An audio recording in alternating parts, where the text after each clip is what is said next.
S2029, I'm singing. My name is Keisha. My name is Uma. My name is Ashnita. My name is Ashita Kumar. My name is Joel Jabraj. My name is Ng Shiliang. Okay, for this the case study that we got for this week was killer grapevine. The case study starts with Boy, a 3-year-old Welsh corgi, was admitted with complaints of abdominal pain, recurrent nemesis, and diarrhea. The owner brought a picture of the vomiters containing fragments that are consistent with resins. Poisoning was suspected, so the veterinarian proceeded to induce vomitation, and activated charcoal was administered. Blood results indicates elevated liver enzyme readings and bizarre but elevated serum creatine and blood urea nitrogen readings. Boy also appeared very thirsty. The dog was produced very little amount of urine by the third day of admission, and the owner was told to consider euthanasia seriously in lieu of worsening acute renal failure. So that is a topic given. Okay, so first of all, can anyone say what's emesis? Emesis, right, is actually an act or process of vomiting. So it's I think it's more like a scientific term, and actually there is a specific syrup that they use. It's called syrup of ipecac, and it actually comes from a plant root, also of the same name but longer. And this syrup is actually also specific for inducing emesis. So that's why, as you see later on in the case study, the doctor actually gave medicines to actually induce emesis. Yeah, sometimes it's just to take out the vomiters, and vomiters is actually just the substance of vomit. What kind of medicine they usually give for vomiters? To remove the toxins and I mean, like I said just now, one of it is the syrup of ipecac. That's one of it lah. But then I think probably that's a more herbal way or more organic way. Probably there are drugs to it lah. Yeah, that modern doctors use now. But I think this is probably a more milder, just probably a more natural way of giving it lah. Yeah. So. The focus for today is, of course, grape and raisin toxicity. So the most common and early symptoms for grape toxicity is vomiting. Usually, you can see the symptoms within the first couple of hours after ingestion. Okay. So next, the dog may develop diarrhea, polydipsia, excessive urine, and lethargy. So this excessive fluid that goes out of the body will lead to hypovolemia. Hypovolemia. Yeah, and the other thing that I didn't really understand, like I tried to find out, but I didn't really get what was polydipsia as well. Wait, I think I know. Polydipsia, I think I checked out on the internet before this. Polydipsia is actually excessive thirst. So basically, when you are having excessive fluid loss, in the case of boy, so then you develop such a thing called polydipsia, but in normal terms, it's known as excessive thirst. You're wanting to drink more water. Whereas for your hypovolemia, it's actually the noun of it. It's also known as hypovolemic shock. Hypovolemic shock is when there's too much blood loss or fluid loss. Usually, if it's more than a fifth, or it's more than 50% of the blood or the fluid loss, then you tend to enter into this state, hypovolemic shock. That's why it's good that we keep the fluids balance in check.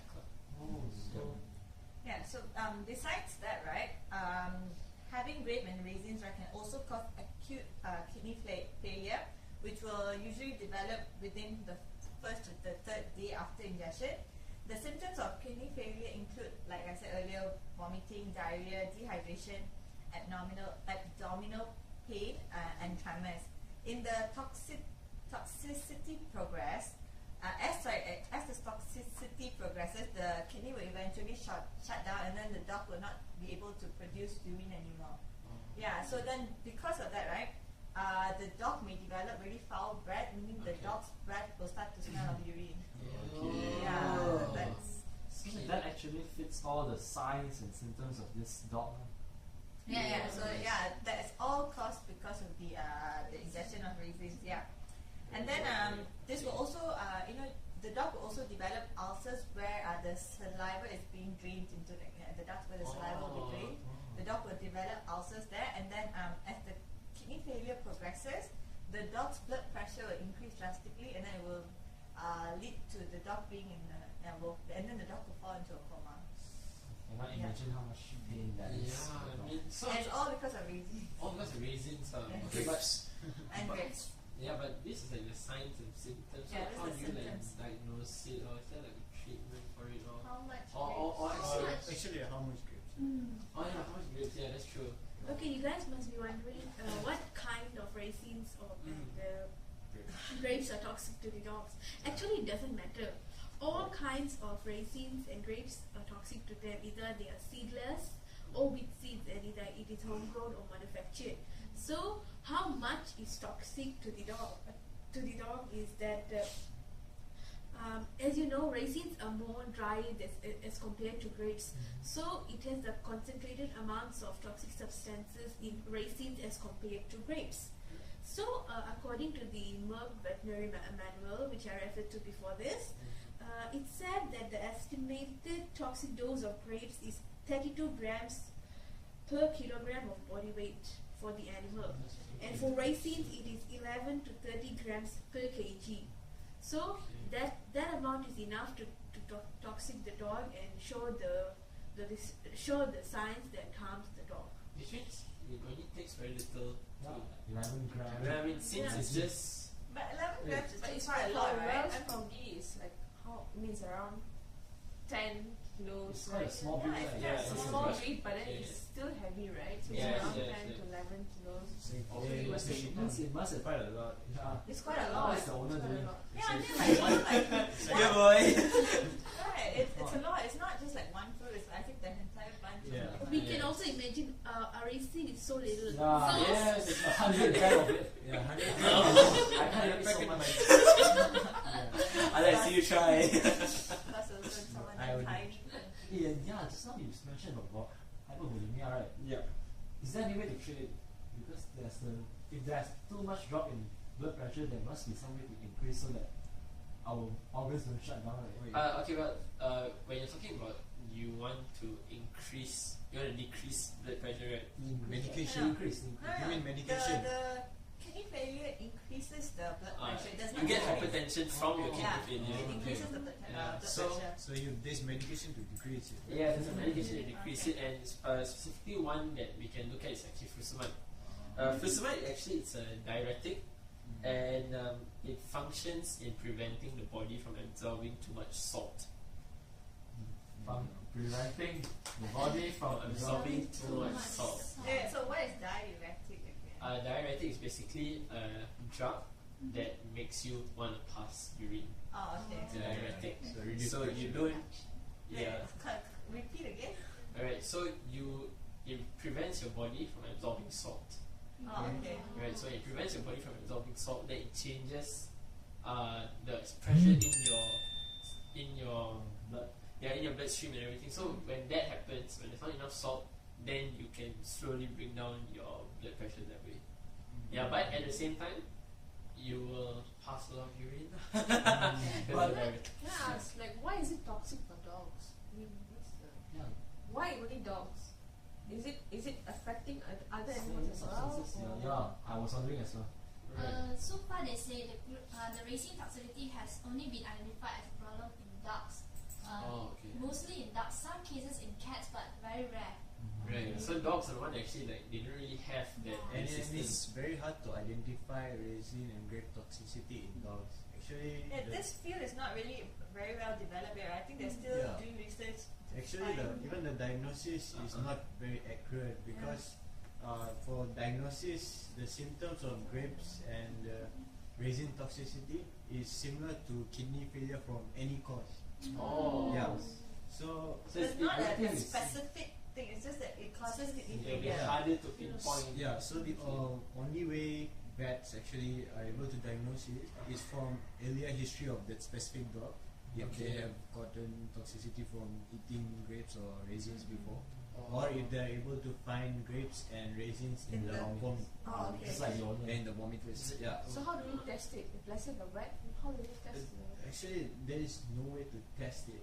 You can only identify through the symptoms of in its Because vomiters the- or Because the signs So- and symptoms and are very even It common. can be clearly be mistaken for actual kidney failure, right? Yeah. They wouldn't know that it's actually caused by the unless they know the history or they are the able owner to has check the Yeah. vomiters. Okay.